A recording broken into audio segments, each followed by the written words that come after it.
പറഞ്ഞോലേ അമേരിക്കയിലെ ഒരു പെട്ടി മറന്നുപോയ ഒരു പ്രശ്നമുണ്ടല്ലോ. ഷാജിയുടെ പ്രോഗ്രാമിന്റെ പെട്ടി മറന്നുപോയി.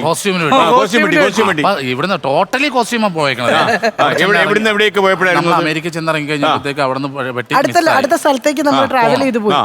അവിടെ എത്തിയ ശേഷമാണ് അറിയണത് ഈ പെട്ടി മിസ്സായെന്ന്. അതിനകത്ത് എന്തൊക്കെയുള്ള മേക്കപ്പ് സൈറ്റും എല്ലാം എല്ലാ സാധനവും വൈകിട്ടത്തെ ഷോയ്ക്ക് ഇടാനുള്ള കോസ്റ്റ്യൂംസ് ഒരു പ്രോഗ്രാം കഴിഞ്ഞ് അടുത്ത സ്ഥലത്തേക്ക് പോകും.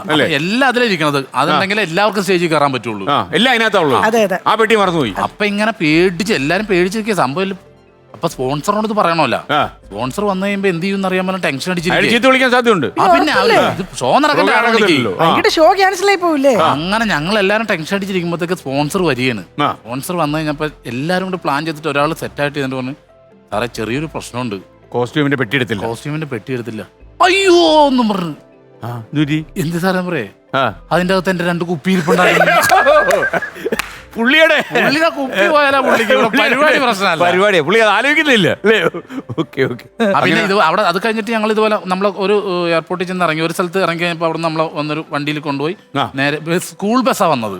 ആ സമയത്തൊക്കെ നമുക്ക് അങ്ങനെയുള്ള വണ്ടിയൊക്കെ വരുള്ളൂ. സ്കൂൾ ബസ് പെയിന്റിങ്ങിന് വണ്ടിയൊക്കെ വന്നിട്ടുണ്ട്. എനിക്ക് പുറകിട്ട് നോക്കുമ്പോൾ പെയിന്റും പാട്ടൊക്കെ ഇരിക്കുന്നത്. ഞാൻ നോക്കുമ്പോൾ നെൽസൺ അതിന്റെ സൈഡിൽ ഇരിക്കുന്നത്.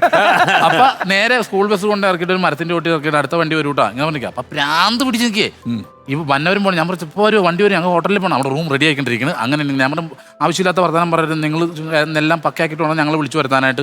ഇത്ര ആർട്ടിസ്റ്റ് വഴി നിൽക്കണില്ല എന്നൊക്കെ ചോദിച്ചപ്പോൾ ഒരു പുള്ളി എൻ്റെ അടുത്തുകൊണ്ട് അതിന് മുമ്പ് എയർപോർട്ടിൽ ഇറങ്ങിയപ്പോൾ തന്നെ പുള്ളി റോസപ്പൂ റോസപ്പൂ തന്നിട്ട് എന്നോട് ഞാൻ മേടിച്ചു കഴിഞ്ഞാൽ പറയാം അവിടുത്തെ പൈസ എന്താണ് പറഞ്ഞത്? $100.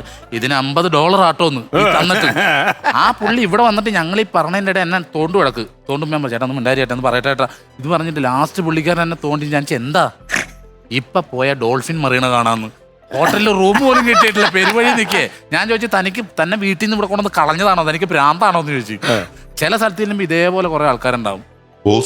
കുട്ടേട്ടൻ ചോദിച്ചു പറയൂ. കുട്ടേട്ടാ, വീണ നായർ, താങ്കളെ കുറിച്ച് കുട്ടേട്ടൻ ആർട്ടിഫിഷ്യൽ ഇന്റലിജൻസ് ഉപയോഗിച്ച് പരതിയ സമയത്ത് താങ്കൾ ഒരു പോലീസിന്റെ ഇടിവണ്ടിയിൽ തിരുവനന്തപുരം നഗരത്തിലൂടെ കറങ്ങുന്നതായി മനസ്സിലാക്കിയിട്ടുണ്ട്.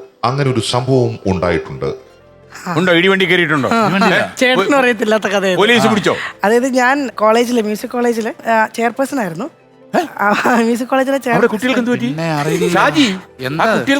SFIയുടെ ചെയർപേഴ്സൺ ആയിരുന്നു. അപ്പം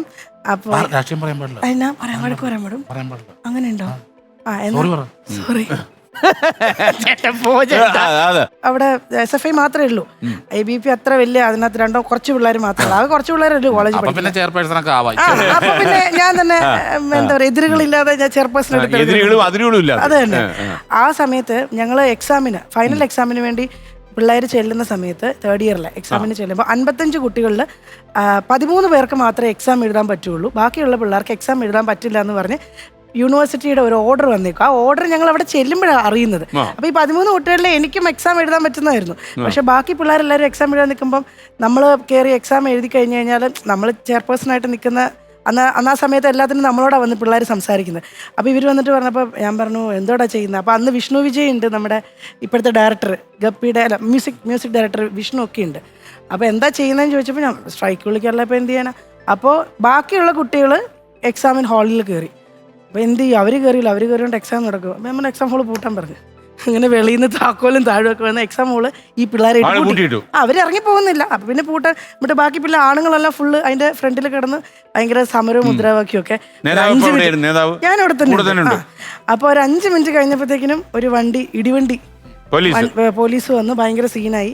ആ പോലീസുമായിട്ട് ഭയങ്കര അങ്ങോട്ടും ഇങ്ങോട്ടും സംസാരമായി. പിള്ളേരെ ചെറിയ ലാത്തി ചാർജും പരിപാടികളും എല്ലാ പിള്ളേരും എന്നെ ഉൾപ്പെടെ ഇടിവണ്ടിയിൽ കയറ്റിയിട്ടുണ്ട്.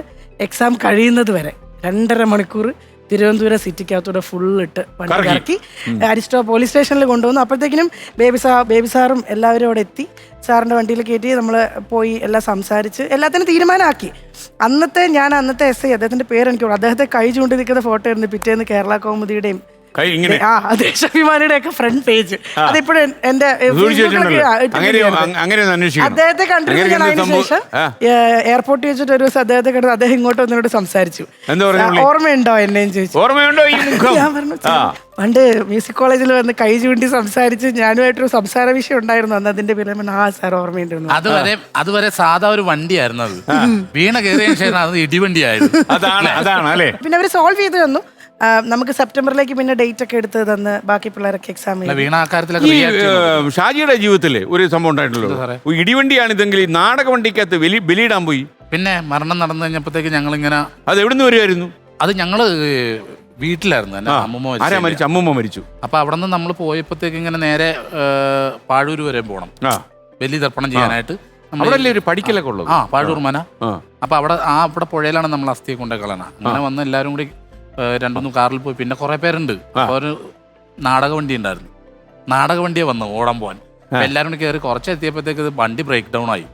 അപ്പൊ എല്ലാവരും ഈ ഒറ്റത്തോർത്ത് ഇതൊക്കെ അല്ലേ ഇവിടെ തന്നെ പുഴയിൽ ഇറങ്ങാനുള്ളല്ലേ, വേറെ വണ്ടിയില്ല, മാർഗമില്ല, ഒന്നുമില്ല. അപ്പൊ കുറച്ച് കഴിയുമ്പോഴത്തേക്ക് ട്രാൻസ്പോർട്ട് ബസ് വന്ന് എല്ലാരും കൂടി അതിൽ കയറി ഇരിക്കണ. അപ്പൊ ചേട്ടന്റെ മോൻ വണ്ടിയിലുണ്ട്. അവൻ നോക്കുമ്പോൾ അവൻ്റെ കൂടെ പഠിക്കുന്ന പിള്ളേരൊക്കെ ഇരിക്കുക ഇതിനകത്ത്. ഇവനാണ് ഒരു തോർത്ത് കൊടുത്തിട്ട് നിൽക്കുക ഭസ്മൊക്കെ തേച്ചിട്ട്. അപ്പൊ ഈ കയ്യിൽ ഈ സംഭവം ഇട്ടിട്ടുണ്ടല്ലോ എല്ലാവരുടെയും പുല്ല്. അപ്പൊ ഇതെല്ലാം ഇങ്ങനെ ശൂലം പോലെ നിൽക്കുക ബസ്സില്. അപ്പൊ ഈ ചെക്കർ വന്നിട്ട് ടിക്കറ്റ് കൊള്ളാതെ ടിക്കറ്റ് എടുത്ത് പോവാണ്. അപ്പൊ അങ്ങനെ പോയിട്ട് മുങ്ങിണ്ട്. അപ്പൊ ഞങ്ങള് വണ്ടിക്ക് നേരെ പറഞ്ഞാൽ ഞങ്ങൾക്ക് കുഴപ്പമുണ്ടായിരുന്നില്ല. ഇത് ഭയങ്കര ഒരു അനുഭവമായിരുന്നു വന്ന ആൾക്കാർക്കൊക്കെ. കുട്ടേട്ടാ എന്ന് ചോദിച്ചു. പറയൂ കുട്ടേട്ടാ. സാജു നവാദിയോടാണ്. താങ്കൾ സ്കൂളിൽ പഠിക്കുന്ന സമയത്ത് നാടകം കളിച്ചതിന് ശേഷം ആ നാടകത്തിൽ അഭിനയിച്ച രാജേഷ് എന്ന വിദ്യാർത്ഥിയുടെ അമ്മ ഒരു കൊടവുമായി വീട്ടിൽ നിന്ന് സ്കൂളിൽ വന്നു. എന്തിനായിരുന്നു കൊടവുമായി വന്നത്? ഞാൻ 8ാം ക്ലാസ്സിലൊക്കെ പഠിക്കാം. അപ്പൊ ഞാൻ സ്കൂളിൽ പോണത് തന്നെ കലാപരിക്ക് SNDP ഹയർ സെക്കൻഡറി സ്കൂളിൽ. അവിടെ ഞാൻ പഠിക്കും ഉദയംപേരൂർ. അപ്പൊ ഈ സ്കൂൾ ഇപ്പോഴും ഉണ്ടോ? പിന്നെ എനിക്ക് ഡൗട്ട് അല്ല, കേരളത്തിലെ നമ്പർ 1 സ്കൂളാണ്. പഠിച്ചെന്ന് ഞാൻ പറഞ്ഞ സ്കൂളിൽ പോയിന്നല്ലേ പറഞ്ഞോളൂ.